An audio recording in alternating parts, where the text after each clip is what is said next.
Shalom, kekasih-kekasih Kristus. Ya, pada kesempatan hari ini, firman Tuhan datang kepada kita dari Kejadian 2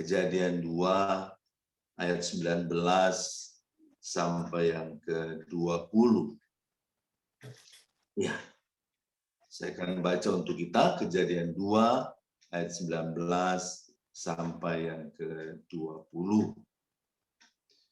Demikian firman Tuhan. Lalu Tuhan Allah membentuk dari tanah segala binatang hutan dan segala burung di udara. Dibawanyalah semuanya kepada manusia itu untuk melihat bagaimana ia menamainya. Dan seperti nama yang diberikan manusia itu kepada tiap-tiap makhluk yang hidup, demikianlah nanti nama makhluk itu. Ayat 20, manusia itu memberi nama kepada segala ternak, kepada burung-burung di udara, dan kepada segala binatang hutan. Tetapi baginya sendiri ia tidak menjumpai penolong yang sepadan dengan dia.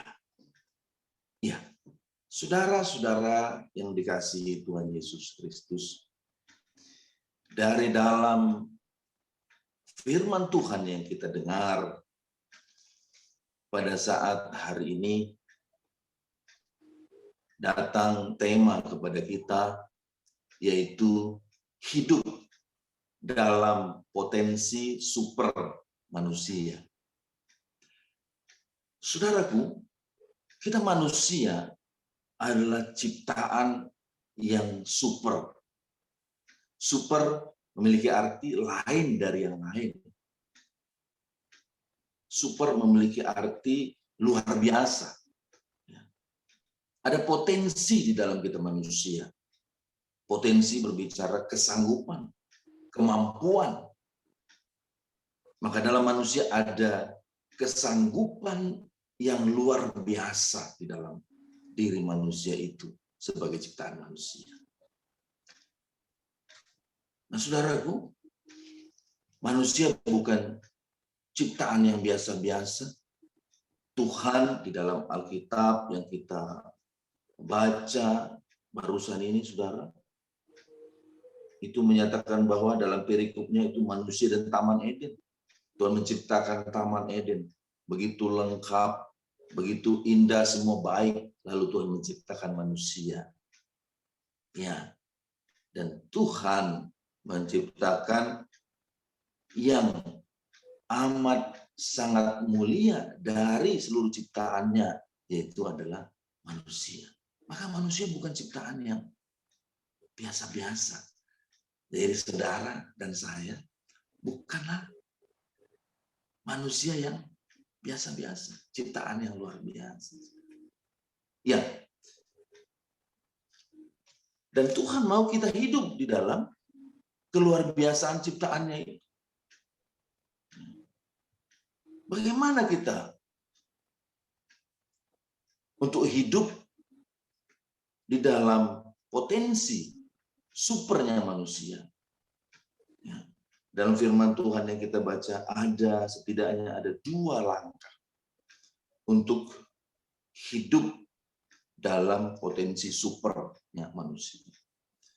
Yang pertama dari ayat ke-19, saya membaca ulang untuk kita. Lalu Tuhan Allah membentuk dari tanah segala binatang hutan dan segala burung di udara.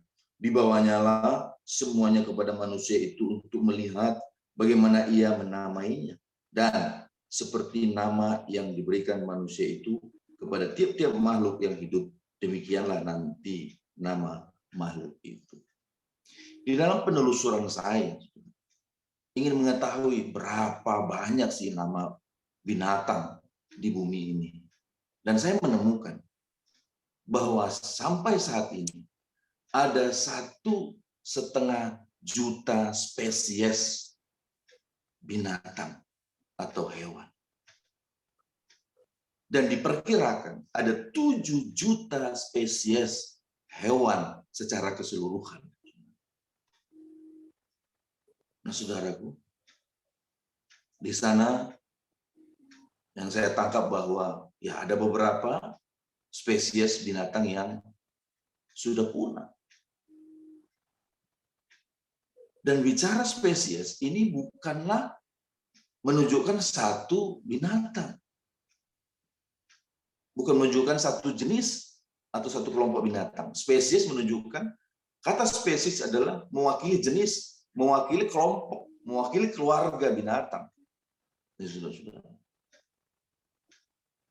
Ada kucing, ada cheetah, ada singa, itu satu spesies. Bentuknya serupa. Nah, jika ada 7 juta spesies, seluruh hewan di bumi, 7 kelompok, 7 keluarga, 7 juta maksud saya. Lalu berapa binatang sesungguhnya jumlahnya? Bukankah itu hal yang sungguh amat besar? Saudara, manusia punya anak 12. Ya. Itu pun bingung ya. Manggil anaknya yang nomor 2 siapa namanya? Ya, yang nomor 5 bingung siapa gitu. Nomor 11 itu baru 12 orang. Tetapi Tuhan datang kepada manusia itu, yang disebut di sini adalah Adam. Ya. Membawa ciptaannya itu, hewan-hewan itu, untuk memperlihatkan kepada Adam, dibawa. Dan untuk bagaimana Adam menamainya. Nah, jadi yang pertama, ya, langkah untuk hidup dalam potensi super manusia, yaitu menyadari dirinya berpotensi. Nah, pada saat Tuhan Bapa kita datang membawa seluruh ciptaannya, yaitu binatang-binatang, ke hadapan Adam, gitu, untuk Adam melihat dan untuk Adam bagaimana Adam menamainya. Saudara, di sana Adam sungguh menyadari bahwa dia mempunyai potensi untuk menamai itu semua. Kenapa dia tahu? Kenapa dia menyadari? Ya, saudara-saudara. Karena ia sungguh mengetahui bahwa Tuhan kita adalah Tuhan yang sungguh besar. Tuhan kita sungguh mengenal kita, sungguh mengenal Adam, sungguh mengenal sejauh mana kesanggupan Adam. Pada saat Tuhan datang kepadanya, memperlihatkan, maka ia tahu bahwa ia mampu melakukan. Ia sadar bahwa ia punya potensi itu. Sebab ia tahu bahwa Tuhan yang menciptakannya. Tuhan yang sungguh luar biasa, yang tidak ada yang mustahil pada Bapa di sorga. Itulah Bapa yang ia kenal. Dan pada saat penciptaan, Kejadian 1 ayat 26, 27 mengatakan bahwa marilah kita ciptakan manusia agar manusia itu menguasai bumi. Tentu Tuhan menyatakan itu kepada Adam. Dan orang yang dapat menguasai bumi, orang yang tentu mempunyai potensi dalam berpikir yang luar biasa besar. Itu super, saudara-saudara. Ia menyadari itu. Ya, saudara, dalam kehidupan kita, kehidupan sekuler, diperhadapkan sebuah pekerjaan, kehidupan pelayanan, apalagi ketika kita merasa bahwa di dalam sebuah pelayanan, apakah itu di gereja, Tuhan sudah menempatkan kita di gereja itu. Dan kita diberi kepercayaan, diperlihatkan untuk apa sebuah proyeknya Tuhan, untuk kita kerjakan. Di sanalah ketika kita mau seperti Adam, menyadari bahwa ya, saya diberikan kepercayaan, bersyukur, dan saya menyadari bahwa saya ciptaan yang luar biasa. Bahwa saya bisa melakukan bersama dengan Tuhan. Sebab Tuhan yang beri proyek ini.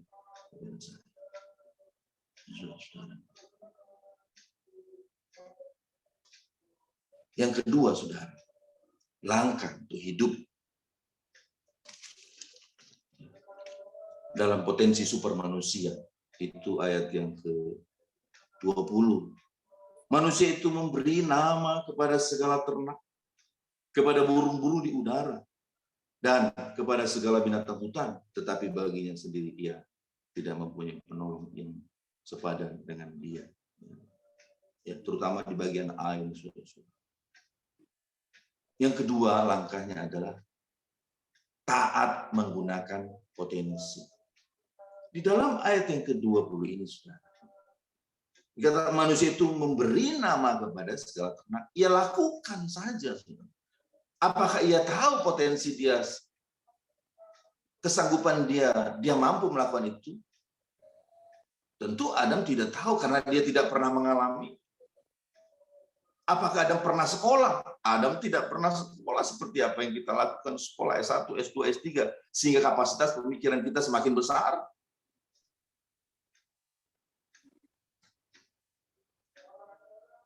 Tetapi Adam melakukan saja, taat saja, menggunakan potensi yang ada pada dirinya. Saudara-saudara, kita seringkali, saudara, mengetahui potensi kita itu dari pengalaman apa yang sudah kita kerjakan. Saudara, ketika kita sudah pernah menjadi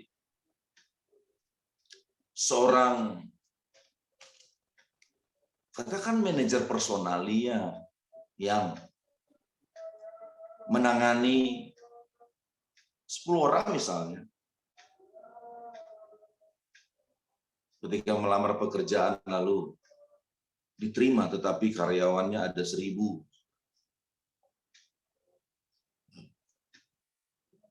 Bagaimana ketika kita merasa bahwa kapasitas kita, kemampuan kita, potensi kita hanya untuk memimpin 10 orang. Maka enggan mengambil kesempatan untuk memimpin 1000 orang. Maka potensi kita, saudara, akan ada hanya sebatas itu saja. Sebatas memimpin 10 orang saja. Tetapi ketika melakukan saja apa yang dihadap, karena kita tidak tahu berapa besar potensi yang ada dalam diri kita, ketika kita tidak melakukannya, ketika kita tidak mendapatkan hasil daripada yang baru yang kita lakukan. Tetapi orang yang merasakan bahwa, oh ya, saya ambil kesempatan itu. Pengalaman saya memimpin 10 orang, diberi 1000 orang, saya mau lakukan. Ketika berhasil, maka kita merasa bahwa, oh, potensi saya sekarang sudah memimpin 1000 orang. Bukan kayak sebuah potensi yang tadinya kita tidak tahu, menjadi tahu. Karena taat melakukan potensi itu. Saudaraku, manusia dalam survei yang ada, hingga pada akhir-akhir ini, zaman-zaman ini, itu di dalam hasil survei, manusia hanya menggunakan pemikirannya hanya 10% dari potensi yang ada. Nah, saudara, 10% hanya sangat sedikit sekali. Dan ketika manusia hanya berkecimpung di 10% itu, ditambah lagi, saudara, iblis yang selalu mencuri, selalu mengambil apa yang luar biasa di dalam manusia, maka itu akan semakin surut. Dan sedemikianlah kapasitas manusia. Tetapi potensi sebenarnya amat sangat besar. Ya, saudara-saudara, kita diciptakan sama seperti Adam, punya potensi yang super. Dan Tuhan mau kita hidup di dalam potensi super manusia yang Tuhan ciptakan. Tentu Tuhan tidak mau ada sesuatu yang besar dalam diri manusia yang tidak digunakan. Karena Tuhan mempunyai proyek-proyeknya yang Ia mau manusia melakukannya dalam melayani Tuhan, dalam setiap bidang, dalam setiap kesempatan sesuai. Nah, pada saat pagi hari ini, firman Tuhan lebih lagi membukakan pemikiran hati kita bahwa manusia,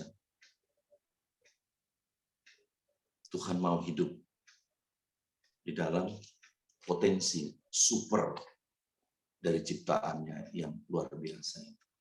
Dan langkahnya adalah yang pertama menyadari dirinya berpotensi. Mengetahui bahwa Tuhan yang amat sangat besar itu memiliki ciptaan yang dia percayakan untuk menguasai, untuk menaklukkan dunia ini, yaitu manusia.